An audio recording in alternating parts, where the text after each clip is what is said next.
But first we pay tribute to a man that epitomised the very best in sport. There will never, ever be another Joey Dunlop.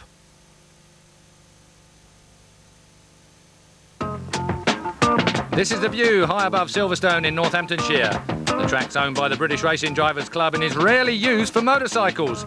The circuit has evolved several variations since the old days of the British Motorcycle Grand Prix, last held here in 1986.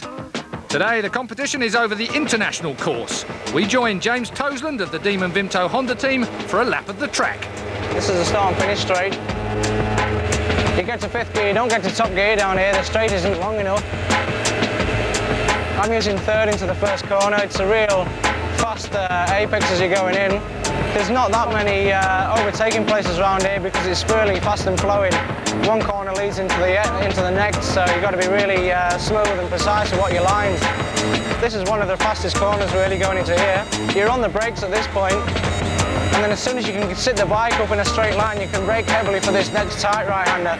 You can't brake heavily when the bike's on its side because it's dangerous because you lose traction.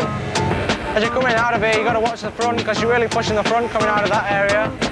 Really hugging the white line as you come out of the apex there. And then you clip fifth and sixth down this back straight. You're braking into this corner, and really you can't carry that much corner speed because it is so tight in first. And then you're heavy on the power again. But you've got to get your line right coming out of that hairpin because you've got to kink left immediately as you come out. You just clip fourth just as you get to the brow of the hill. And obviously the revs pick up because you're going downhill. And then you slightly on the brakes, just down one gear and throw it into this right-hander. Be really aggressive on the throttle coming out, flat out, before you're heavily on the brakes again for this left-hander here. The rear starts to slide a little as you're coming out of there, and as soon as you've got flat out, you're back on the brakes again for this second apex of the left. It's like two lefts in one, really. And then you've got one of the final corners. This is a really tricky corner. Your apex really late. You've really got to keep your concentration up because the bike's on the side of the tyre for a very long time. So we've got to be careful with traction and rear traction as well. You're heavy on the power now, into the final kink before the start and finish. This is a really, really fast corner with some bumps going in. You've got to be careful that you don't lose the rear as you flick it into this one. So you just flat out here, going down the start and finish. And that would be one lap of Silverstone. But not if you do it the way these boys do. This was the entertainment during lunchtime.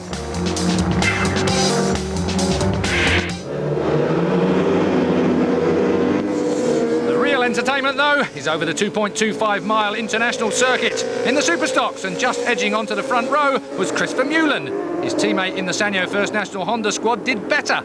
Glenn Richards got his Fireblade round fast enough to split the Yamaha Page3.com Teamsters of Matt Llewellyn, who recorded the third fastest time, and the poleman, David Jeffries, who was just about untouchable, only 4 seconds slower than the Superbikes. Well, congratulations, both of you, the O2 boys on the front row yet again. And special congratulations to you, Dave. Of course, this is your first pole position.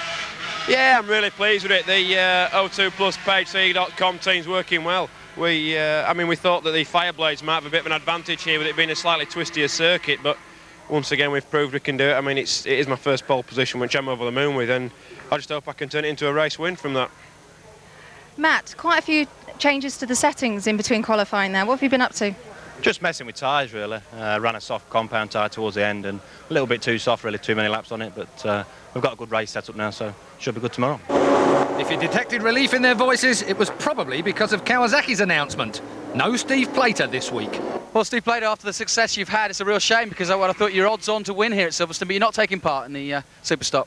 No, I would love to, you know. I wanted to do every round, in all fairness, but after crashing the week before Snetterton on the practice day and knocking myself out and crashing in the first race, I'm feeling a bit second-hand, so I'm okay again now. I just want to get myself fit for the Superbike Championship, you know, and it's a bit too much work in one weekend. I should more than likely do another two meetings, another 2 rounds before the end of the year. I just really enjoy riding it, you know. So with qualifying and typical English weather distracting all but the very young, here's how the Superstocks line up. On pole, David Jeffries from Glenn Richards, Matt Llewellyn and Chris Vermeulen, the usual suspects on the front row. On row 2, Jamie Morley and Andy Tinsley saw off Ian Duffus and Wolsey Coulter on the Aprilia.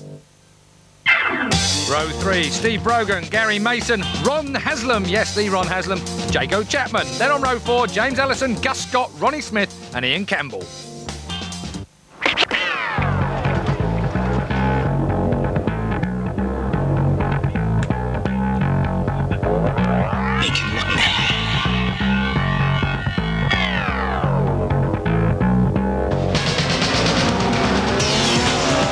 Great start from Jeffries.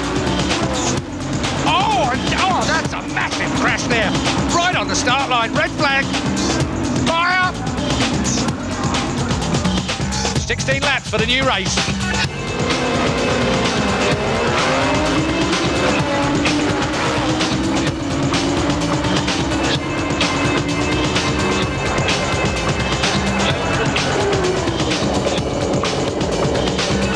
Jeffries, Llewellyn.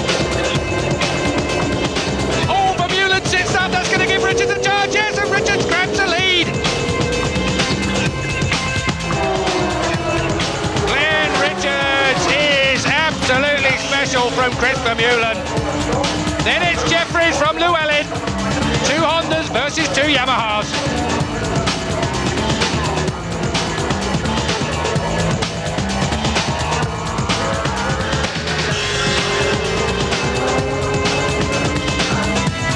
Great double then for the Hondas of Richards and Vermeulen, with Jeffries and Llewellyn bettered into 3rd and 4th. Gary Mason, great ride from him in 5th place in front of Gus Scott. Wolsey Coulter on the Aprilia in 7th and Jamie Morley 8th on the Suzuki.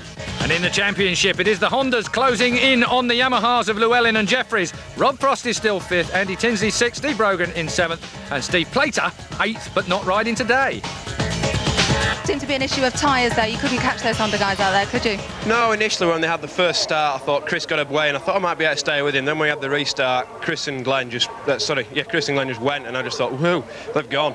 And initially I thought I might be able to stay with him, but by the end of the second lap, when I couldn't even see him, I thought, no, I'll just stay and ride around for points. You are doing well in the points take, but very difficult conditions from yesterday. Oh, definitely, yeah. I mean, I was really looking forward to a dry race after setting pole in the dry. And you know, it's one of those things. It's the same for everybody. They made the best of the situation, but we're still here, you know, 3rd and 4th, so we've got some points, so we're happy. I picked too soft a tyre for the race, and Glenn was obviously on a harder tyre, and at the end he came through. I tried to stick with him at the end. I got a little bit wrong deal with the back markers, and he sort of broke away, so there was no hope I was going to get him, but I'm happy with 2nd. I bet you are, and you've got more races to come. Yeah, for sure. I've got a 600 race to come up. If we can do the same, it'd be good. Glenn Richards takes his first win of the series and sharpens his knife for Alton's round 7. He's out again in the Super Sports. They're next with the 250s.